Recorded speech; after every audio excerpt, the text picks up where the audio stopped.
اعوذ باللہ من الشیطان الرجیم، بسم اللہ الرحمن الرحیم۔ بگ برینز ظہیم خان کے ساتھ آپ لوگ دیکھ رہے ہیں۔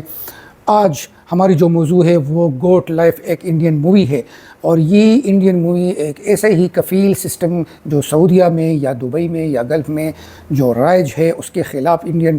سنیما نے بنائی ہے، اور اس میں ان مظالم کا ذکر کیا گیا ہے جو اس سسٹم کی وجہ سے ان لوگوں پر ہوتا ہے جو مطلب اس طرح کے ہتھے چڑھ جاتے ہیں۔ اس میں تو بعض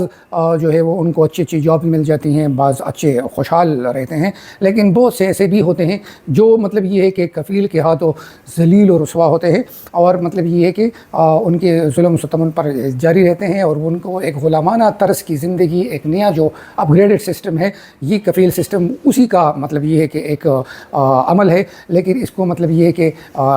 اس طرح سانچے میں ڈالا گیا ہے کہ بالکل وہی پرانے والے غلاموں والا سسٹم ہے، لیکن اس میں یہ ہے کہ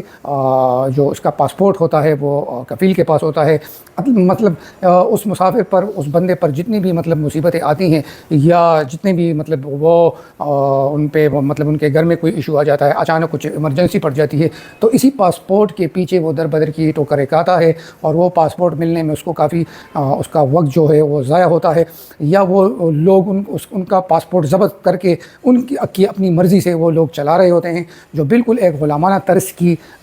سوچ ہے۔ تو اسی بیس پر یہ مووی بنائی گئی ہے۔ اس مووی میں مطلب یہ ہے کہ ایک بندہ ہے، وہ اس طرح بہت ارمان لے کے انڈیا سے سعودیہ جاتا ہے، اور وہاں پہ اس پر ایک ایسا ظالم شخص مسلط ہو جاتا ہے جو مطلب یہ کہ اس سے بھیڑ بکریاں چروا رہا ہوتا ہے، اور اس کو مطلب ایسی جگہ وہ رکھ لیتا ہے جہاں سے اس کو اپنی واپسی کا بھی پتہ نہیں ہوتا ہے، اور وہ اس میں مطلب اگر نکلنے کی جب کوشش کرتا ہے تو طرح طرح کی مصیبتوں سے اس کا سامنا کرنا پڑتا ہے۔ ایک قیامت کا منظر پیش کیا گیا ہے، ایک ظلم کی داستان یہ پیش کی گئی ہے، اور یہ ایک ٹرو سٹوری ہے، اور اس طرح کے بہت سی سٹوریز ہیں۔ انڈیا کو یہ اعزاز حاصل ہے کہ وہ اپنے معاشرے کے ہر فرد کے جتنے بھی مسائل ہوتے ہیں اس بنیاد پر وہ مووی بھی بناتے ہیں، اور وہ اپنی عوام کی مطلب یہ کہ فلاح کرتی ہے، اپ گریڈ کرتی ہے، اپنے عوام کی سوچ کو بہتر کرتی ہے، اور ان مظالم کو یا ان ایشوز کو وہ سالو کرنے کی کوشش کرتی ہے جو ان کے معاشرے میں یا ان کے لوگوں کے ساتھ مطلب وہ پیش آ رہے ہوتے ہیں۔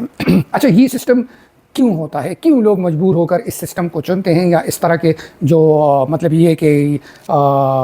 ظلم ہے وہ برداشت کرنے پہ مطلب راضی ہوتے ہیں؟ تو اس کی پیچھے جو ہماری حکومتیں ہیں، یا انڈیا کی یا پاکستان کی، انڈین نے تو بہت حد تک اپنے ملک کو آگے لے کر گئے وہ، اور مطلب یہ کہ بہت سے سیکٹرز ابھی ان کے ملک میں آ گئے ہیں جو ان کی مطلب ان کی خاصی اچھی تنخواہیں دے رہے ہیں اور کافی اچھی مراعات دے رہے ہیں۔ تو انڈین نے تو بہت کوشش کی، لیکن ہمارے ہاں یہ 1947 سے رائج ہے، اور اس سے پہلے بھی ہمارے مطلب میرے اپنے بہت سے یہ ہمارے چھٹا ساتواں جنریشن ہے جو دبئی گلف میں اس طرح کی زندگی گزار رہے ہیں۔ ان کے پاسپورٹ ان کے کفیلوں کے پاس ہوتے ہیں، ان کے شیخوں کے پاس ہوتے ہیں، یا کمپنی کے جو مالک ہوتے ہیں ان کے پاس ہوتے ہیں۔ تو یہ اس طرح کی دشواریاں ہمارے بہت سے جو ہمارے جنوبی ایشیائی کنٹریز ہیں ان کو پیش آتے ہیں، کیونکہ یہی لوگ ملازمت کے سلسلے میں اس طرح کے ملکوں میں جاتے ہیں، اور مجبوری کے تحت جاتے ہیں، کیونکہ یہاں پہ ہمیں حکومتیں وہ ماحول مہیا نہیں کرتے جو مطلب ان کو کرنا چاہیے۔ اگر ان کا پیسہ بھی اسی طرح اچھا ہوتا، تگڑا ہوتا، اور ان کے ہمارے ملکوں میں بھی اس طرح کے مطلب ہر چیز آسانی سے مل جاتی، مطلب روزگار اچھا ہوتا اور آسانیاں ہوتی،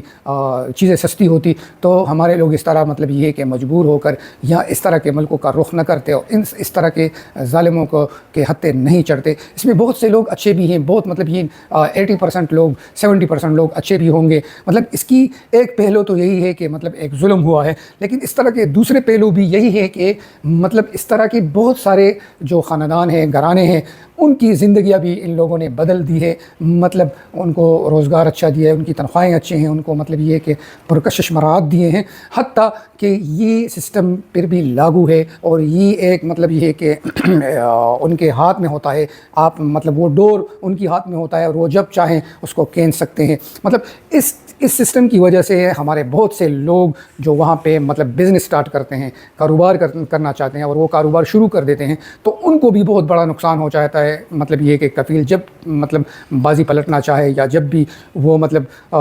غداری کرنا چاہے تو وہ کر سکتا ہے، اور اس پہ مطلب یہ کوئی پابندی نہیں ہے، اس کی حکومت سے اس سے کوئی بھی پوچھ گچھ نہیں کر سکتی۔ تو اس طرح کے بہت سے ہمارے جو لوگ ہوتے ہیں، یا انڈین ہیں یا پاکستانی ہیں، بنگلہ دیشی ہیں، ان کی مطلب بہت سی سرمایہ ڈوب بھی چکی ہے، بہت سو کا کاروبار تباہ بھی ہو چکا ہے۔ تو یہ ایک غلط نظام ہے، اس کے خلاف یہ انڈیا نے بہت زبردست ایک میسیج دیا ہے پوری ورلڈ کو، اور یہ کافی مطلب اس نے کافی پذیرائی حاصل کی ہے۔ وجہ یہی ہے کہ یہ ایک حقیقت ہے، اور بہت سے لوگوں کے ساتھ یہ صرف نجیب محمد کی کہانی نہیں ہے، یہ بہت سارے لوگوں کی کہانیاں ہیں، لیکن انہوں نے بس ایک ہی کریکٹر کو چننا تھا، اور وہ ایک یہ کریکٹر ان کو اچھا لگا اور یہ کریکٹر انہوں نے چن لیا، اور اس کریکٹر نے اسی لیے اتنی پذیرائی حاصل کی ہے، مطلب گلف میں یا ہمارے جو علاقے ہیں پاکستان، بنگلہ دیش، انڈیا، یہ وجہ یہی ہے کہ یہ ہمارے لوگوں کے ساتھ اس طرح کا سسٹم ہوتا بھی ہے۔ اگر کمپنیاں اچھی بھی ہوں یا جاب اچھی بھی ہو تو پاسپورٹ ان کے پاس ہوتا ہے، اور جب بھی ان کی کوئی عزیز و اقارب یا